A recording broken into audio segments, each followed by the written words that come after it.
Hello and welcome. I'm Master Lama Rasaji, and this is our Saturday edition and Bible training for Rasaji Speaks.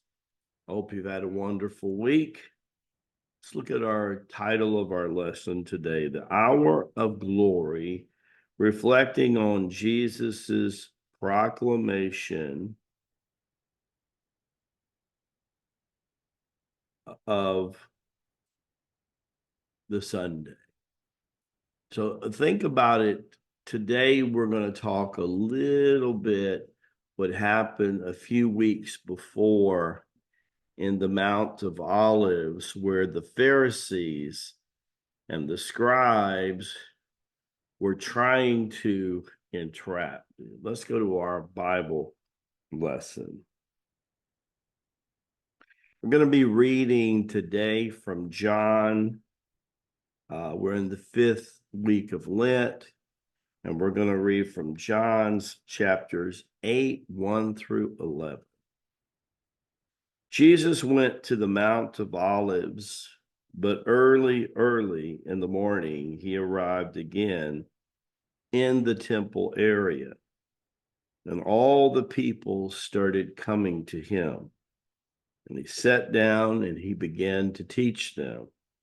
Then the scribes and the Pharisees in the midst of brought a woman who had been caught in adultery and made her stand in the middle. They said to him, "Teacher, Rabbi, this woman has been caught in the very act of committing adultery. Now, in the law of Moses commanded us to stone such a woman. So what do you say?" They said this to test him, so they could have charged to bring against him. Jesus bent down and he began to write with his finger on the ground. But when they would continue asking him, he straightened up and he said to them frankly, "Let the one among you who is without sin be the first to cast the first stone to her." Again, he bent down and started to write again on the ground with his finger. And in response, they went away one by one, totally frustrated, beginning with the elders. So he was left alone, and the woman was before Jesus. Then Jesus straightened up and said to her, "Woman, where are they? Has no one condemned you?" She replied, "No one, sir." Then Jesus said, "Neither do I condemn you. Go from now on and do not sin again." Gospel of the Lord. Well, it finds it really kind of interesting when you think about it, right?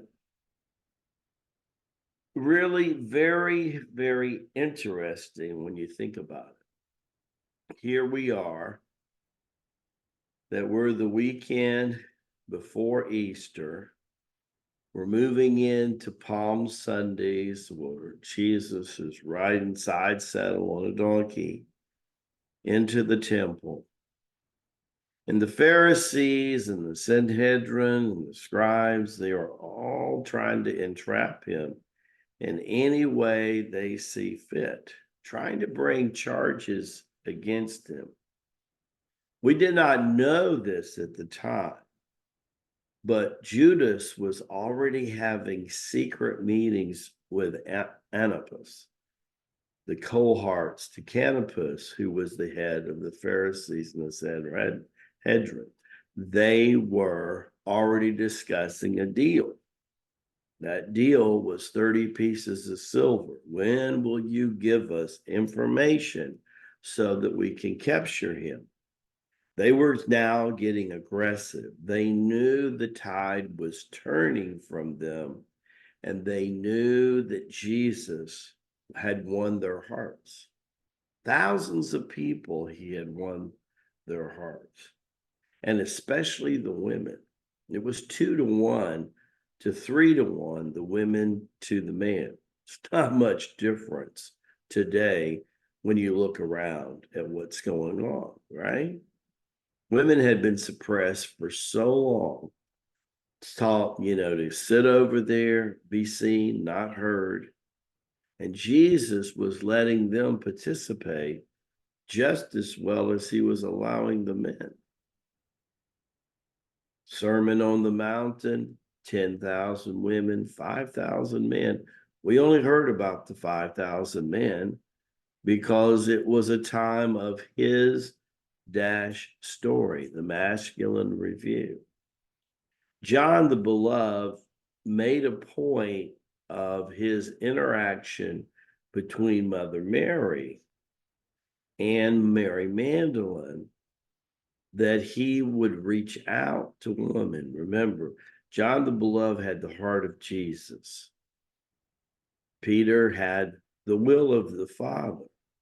And together later, they will become almost unstoppable at what they will do.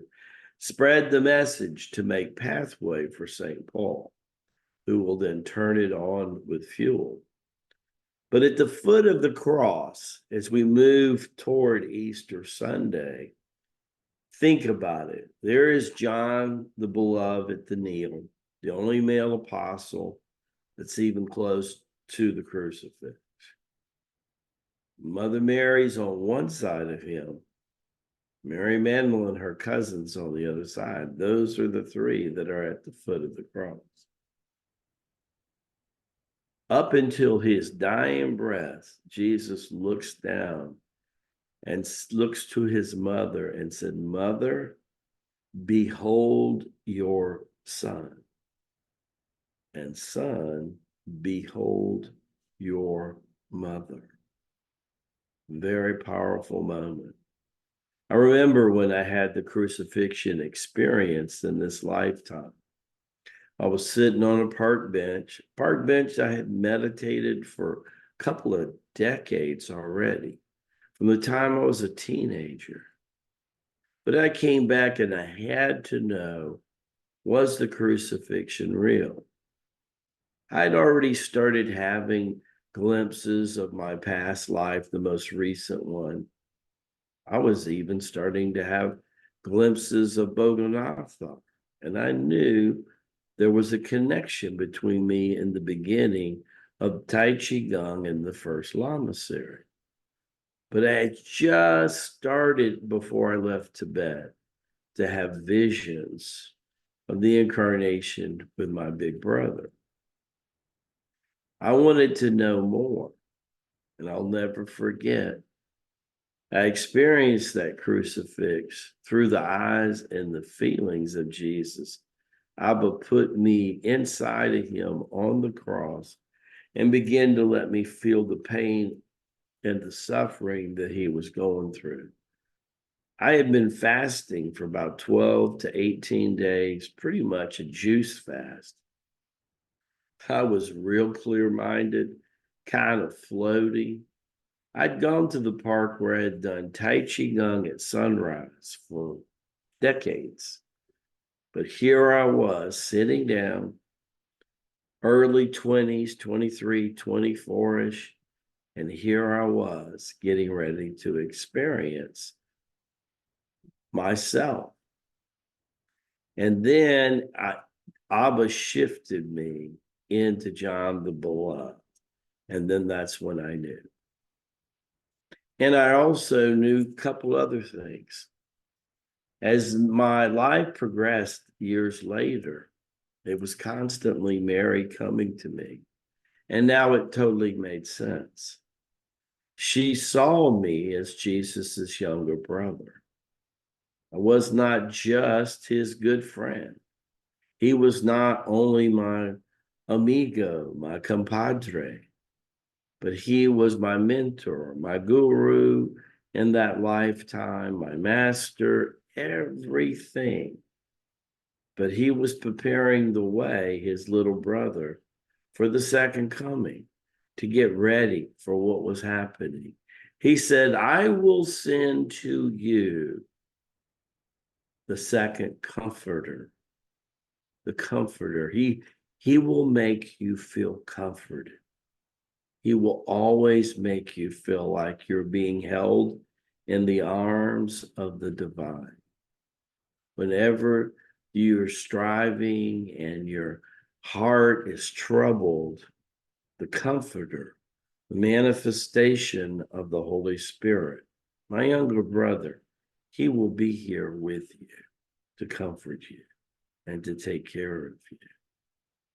As my life unfolded in this incarnation, one thing made clearer and clearer as the pieces of puzzle of the life continued. I knew clearly what I was going to be called to do. And here today, I am with you. I'm amazed at all that's happened. I have definitely lived several lives in this one incarnation. And now I understand why. Because we all are going on into what Paul says. We're not perfected being, but Paul said, let us go on into perfection. We won't advertise the deeds of Christ, nor will we hand a mantle over our sheen saying, I'm a healer for Christ. Angels don't do that, neither do the children of light. Will we heal? Will we resurrect the dead? Will we bring forth the Lazarus of our family out of their self-constructed tombs of their bodies and of their minds? We will do this if Abba asks us to do this. In that moment in time, taking no notoriety, just doing, being an instrument of the divine. We are so eternally grateful as we're going to move from Palm Sunday tomorrow into Easter, and the stone rolls away and the cocoon becomes the butterfly. Are we willing to embrace the new species that we are? Jesus was the way shower, still is to this day, still teaching us by his example. Always remember, it's the Jesus that came off the cross. That's the Jesus you want to pay attention to. No limitations at all. Ascension and transformation. That being said, I'll see you at the next tour. I'm really excited about being in Tucson in a few weeks. I hope you'll have a chance to join us. Baraka Bashai, may the blessings be to you and to your glorious family.